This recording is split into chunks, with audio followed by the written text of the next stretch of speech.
Hello everyone, welcome back to 100 Days of Coding with Derrick-Redeemer. This is day 20 of our coding journey, and our topic for today is HTML text area, form validation, and complete registration form. Congratulations, today marks the end of our HTML forms module. Over the past 5 lessons, we have learned how to build forms step by step. We started with the introduction to forms, then learned about input fields, labels, buttons, radio buttons, checkboxes, and drop-down menus. Today, we will bring everything together by learning the text area element, basic HTML form structure or validation, building a complete registration form. By the end of this lesson, you will be able to build a professional-looking registration form using only HTML. You should be able to create a text area using the text area tag, explain the difference between input and text area, use the required attributes, use min length attribute, minimum length, and maybe we might also use the maximum length as well. But if you learn the minimum length, you can apply the maximum attribute as well. Then we'll learn how to use the pattern attribute, build a complete registration form using everything learned from day 15 to day 20. Before we start, imagine you are creating a website where users can register. You already know how to collect what name, email, password, gender, hobbies, and even country. But what if you want users to tell you something about themselves? For example, tell us about yourself, describe your experience, leave a comment. A normal input field isn't the best option. That's what the normal input field is not the best for that one. That is where the text area comes in. So someone might be asking what a text area is. When we talk about text area, it's an input field that allows users to type multiple lines of text. Unlike a normal input field, users can press enter to move to the next line or a new line. So for example, like this one here, let's say, I'll move to the next line. That's what we are talking about. All right. Now, let's think about a real life example here. A text area is commonly used for comment, feedback, messages, suggestions, biography, address, descriptions as well. So here we are going to start by creating what? A text area syntax or the tag. So the text area tag. So text area, as the name goes, that's it. So the text area. Text area. So this one here, this is the tag for the text area.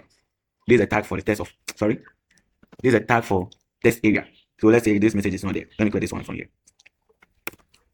All right. So this one here is a tag. This is an opening tag for the text area, and this is a closing tag for the text area. So let's say you want someone to what? Enter their message. So enter the message. If you open your web browser, so let me open my web browser here. So, all right. So you can see this particular one, the one below here. So this one here, I can type out my message, anything that I want. That's what the text area. Right. So after opening the web browser, you notice that you can type multiple lines. You can type multiple lines. So let's say you want to type something. I can move to the next line. So I can move to the next line. Let's say one, move to the next line, move to the next line, and so on. So you can see. All right. So this one here. So you can see here. That's what a text area. Now let's look at input field versus text area. Input field versus text area. Input fields are used for short information like names, email, and password. Text area is also used for long information like messages, comments, feedback, biography. A simple way to remember this is short text are for what? Input field, and then the long text are for what? Text area. Again. Now let's go to another aspect of today's lesson. That's HTML form validation. HTML form validation. Now let's make our forms smarter. When we talk about validation, validation helps make sure users enter the correct information before submitting what a form. HTML provides several validation attributes. Today we will learn 3 important ones. So the first one is what? Required attribute. Required attribute. Sometimes certain fields must be what? Must never be left empty. That one we use what? Required, as the name goes. So required. So for example, if I open this particular website here, so if I click here, if I click on create account, it will not go. Sometimes you see what? Enter what? Please, okay, so this one here, this particular, please fill out this field. Meaning that part is what? Required. That part is what? Required. So here we are going to use what? Our required option. So for example, so required attributes is just required. So this one here. Required. This one. So this particular one here. So I can put it here. So where the full name is. So where this particular one here. So, or let me type different one. So let's say I want different one. That's what input type. Input type is equal to what? So let's say text. Then you introduce what? The required. Sorry, you introduce what? The required. So let me clear the placeholder from there. We don't need placeholder now. So required. Then you close it. And here, hope you get it now. So now, if the user clicks submit without entering a name, the browser will display a message asking them to complete the field. So for example, let me open the web browser again. So this particular one here. So I'll click on submit. If I click on submit, the browser will tell me to fill that particular one there. So here, so you can see, please fill out this field. Yeah, so we use require for that particular one. All right. So let's go to different aspects. That's what min length attribute, minimum length attribute. So sometimes we want users to enter a minimum number of 4 characters. We want users to enter a minimum number of 4 characters. That one we use what min length is equal to what 8. So it's equal to any number that you want. So let's say here the input. So input is type is equal to what? Let's say password. Yes, we are the min length is what password. Then let's say the password, let's say the min length is equal to, the minimum length is equal to 8. Let's take it out. So min length is equal to 8. Then the maximum length is equal to 16. Let's take it out. So the minimum length should be equal to 8, and then the maximum length is equal to 16. You can do anything, anyone that you want. This means that the password must contain at least 8 characters and then at most 16 characters. So if I open my browser like this, so here, this is what my password here, my password field.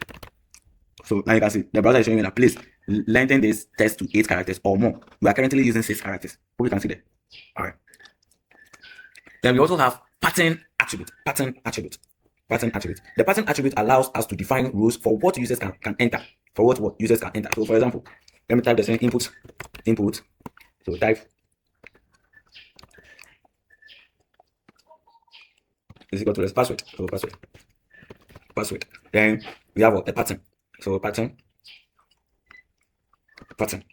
So here, let me change here using my own one. Let me change them using my own.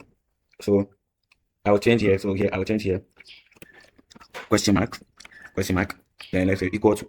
Let me type equal to. I'm using my own, so you can use your own. So dot. Then let's say hash. Here. Hope you are following. So let me play here. Let's say I want to play here to introduce what a bracket. This bracket here. Then this one here. Let me close this one to here. So alright. So yeah, done. So here the most interesting part is this one. The code editor will suggest everything for you, anything that you want to use, or the code editor will suggest anything for you. Your job is what to edit it, the one that you don't like. Okay. So this pattern requires at least one uppercase. This one is 2. So this one is 2. Let me change here. Okay, so one uppercase, then at least one lowercase or lower letter, at least one number, at least one special character, at least 8 characters. This is why many websites ask you to create a strong password because of this one. That's why many pages or many websites ask you to create a strong password. So if I open my web browser, so let's say I open my web browser, so this is it. Let's go here. So let's type this one too. Then I type this one. So let me refresh it. Actually, we want to type something, just something. So here.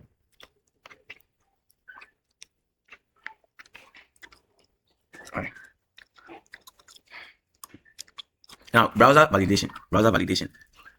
The good news is that HTML checks these rules automatically. If users enters invalid information, the browser displays a helpful message. No JavaScript is needed for this basic validation. Alright. So here we are going to build a complete HTML form. I'm going to build a complete HTML form, and I'm going to create a new file. So here I'll name here complete form .html. .html. So form is equal to action. So sorry, form action is equal to, then that you close it using what your greater than sign. So greater than sign. Then we come next. Then we have what label. So we are going to create for what everything that we are going to create everything that we learned so far. So label. So the label here, let's say 4. So we have 4. So for name.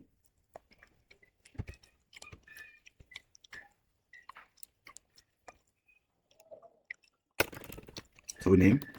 Then we have what full name. So full name. Here's supposed to be full name. Right here. Then we come to what the line break. We come to line break. So the line break. We introduce our line. Sorry. So here we introduce our line break there. BR. That. Then let's say we want to then we have what the input type. So after creating the label, we are now going to what the input type is equal to what text. So input type is equal to what text. Then ID is equal to what name.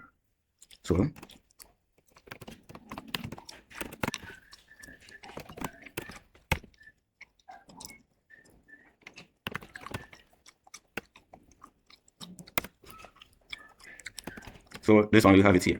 So we have this one here. All right. Now let's go to the next one.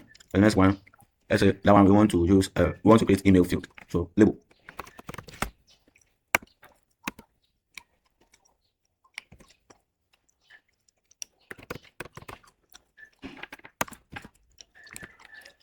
Then the password. So after that, let's wait for password.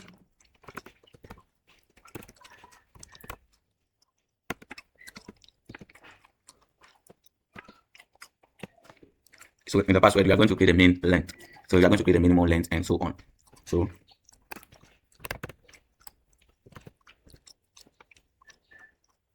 let's say 8. Let's say the minimum length is 8.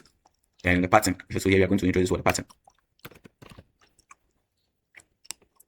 So the pattern here, let's say we want to introduce this. So let's say question mark.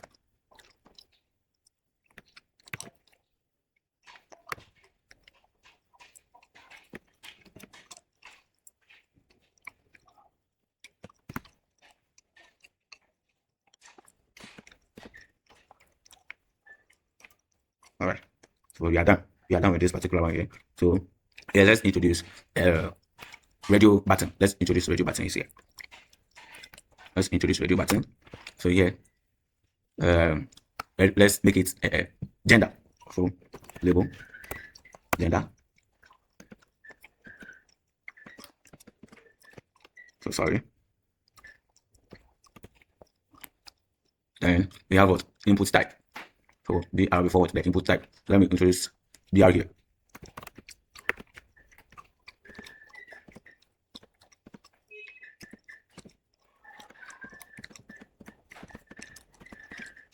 All right.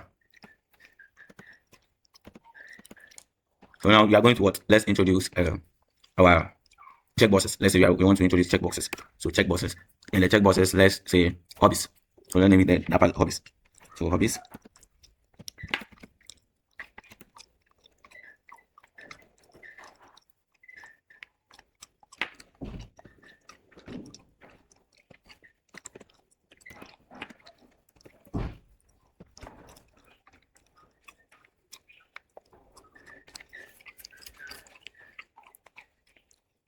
Then let's say we have music as well. Music. So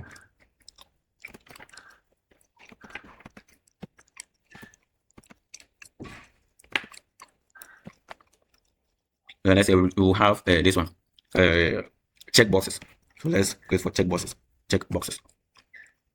So checkboxes.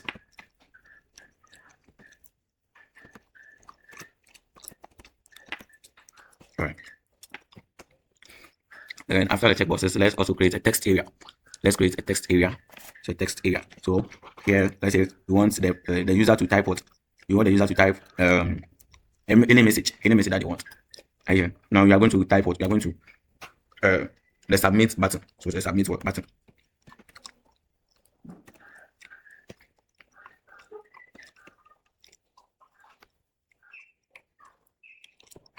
So all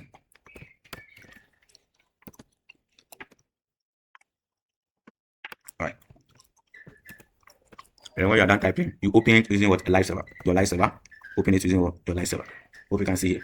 So here, I'm asking the user to type what? The full name, the email, the password, then the gender. So this particular one here, the gender, then the hobbies. Then you select what your country. So the country that you're coming from. So let me include the country field. Let me include Ghana there.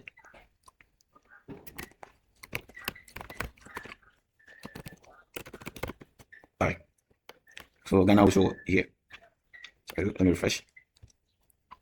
Yeah. So it will show there successfully. All right. Congratulations. You have now built your first complete HTML registration form. Think of this form as an online school admission form. It collects your name, email, password, gender, hobbies, countries, personal descriptions. Everything is organized in one complete form. Right, let's look at some mistakes that we make. Mistake 1, using an input field instead of a text area for long messages. And I use what? Input field for this particular area. This one here, this area here. We use what? Input field instead of what? A text area. A text what? Area. Then mistake 2, we sometimes forget what? The required attribute on important fields. Uses might fill the form and submit it without typing those things. Then mistake 3, using weak password without validation. But sometimes you use weak password without validation. Then forgetting to test your form after writing the code. Always run your code or your project in the web browser. Always do that. Now, let me give you some challenge here. So you are going to create your own registration form containing name, email, password, gender, hobbies, about yourself. Then you validate the form using required min length, or you can also use maximum length as well. No problem. Then you use pattern. Finally, test every field in your web browser. From day 15 to day 20, you have length forms, action attributes, input fields, email fields, password fields, placeholders, labels, buttons, radio buttons, checkboxes, drop-down menus, text area, required attribute, min length or maximum length, min length and maximum length, pattern validation, building a complete HTML form. Congratulations, you have successfully completed the HTML form module. You can now create interactive form that collects information from users and apply basic HTML validation to improve the user experience. In day 21, we will begin a new chapter by learning about the div element, that's the div, and how it helps us organize content on a web page. Thank you for joining me on day 20 of 100 Days of Coding with Derrick-Redeemer. Keep learning, keep practicing, and keep coding. See you in day 21. Happy coding.